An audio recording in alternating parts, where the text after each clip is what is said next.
Hello guys, today I want to talk about one kind of trick for refactoring your code to make it more maintainable and reusable and just more pretty and more readable.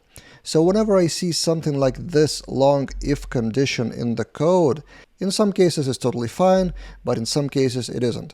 So for example, you want to have some kind of condition on your object on Eloquent model. For example, user in the table recently verified or not, which means it is verified, email verified ad, and they registered in the last 7 days. It may be more conditions like is user an admin role or something like that, but let's take 2 conditions. This code looks perfectly fine. Of course, you can shorten it, for example, with ternary operator, so show this condition, then yes, otherwise no. Okay, it could be a one-liner, so that's already an improvement. And one more symbol here. So that's already an improvement. But I want to emphasize these 2 conditions. What if, and all the refactoring questions, by the way, start with what if. So what if this code needs to be reused somewhere else by someone else? It may be yourself in the future, it may be other teammates, current teammates, or future teammates. So for example, what if you want to show the same is user recently verified somewhere in another blade view, in some controller, in artisan command, in a job you need to check, and for example, send a welcome email to recently verified users. You would then repeat the same long condition elsewhere, and that's kind of a code duplication, which may be not bad in itself, but there are 2 reasons why it may be bad. First, longer code. So in reality, I repeat, it may be 3 conditions, 4 conditions, or something like that. So it may be shortened into a method, like user is recently verified or something.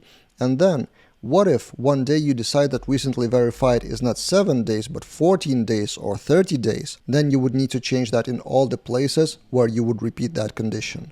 So for those 2 reasons, I advise you, if you have if conditions like this one, extract that to a method. In this case, the method could be an attribute on the Eloquent model, but in general, in PHP or Laravel, if you have if conditions that may be repeating someday or may be reused elsewhere, extract that into a method of a class. So let's do exactly that.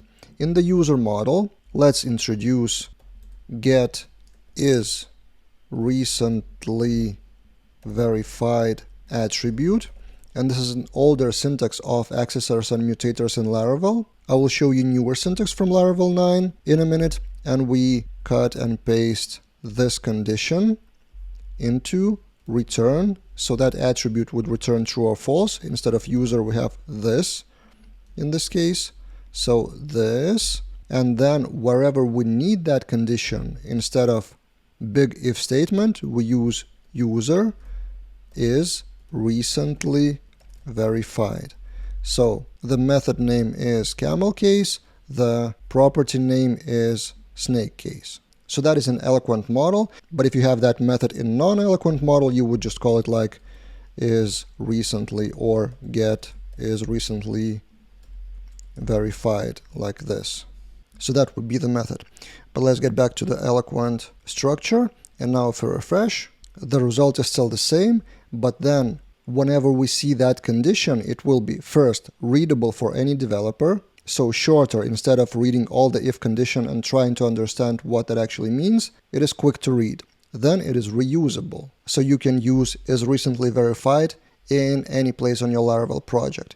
And third, it is maintainable, so easy to change. You have only one place in the user model to change the condition from 7 days to 14 days, for example. So that is my overall advice, and finally I will show you how to write that same thing in Laravel 9 syntax. So you can do public function is recently verified, and it should return attribute.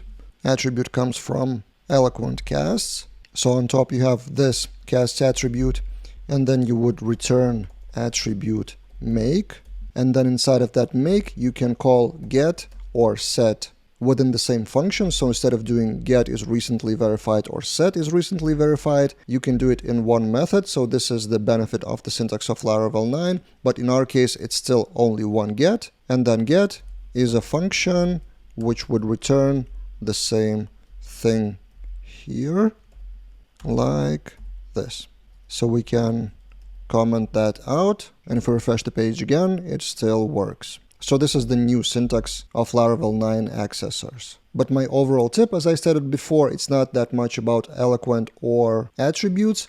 It's in general, if you have repeating conditions which are potentially long or subject to be reusable or changeable, extract them into a method. If you want more quick tips, subscribe to the channel. If you want longer tips, not tips, in fact, courses, I remind you I have more than 30 courses on laraveldaily.teachable.com. Currently, I'm working on the course of React plus Laravel API, so if you want to get that first, subscribe to the yearly membership of my courses. See you guys in other videos.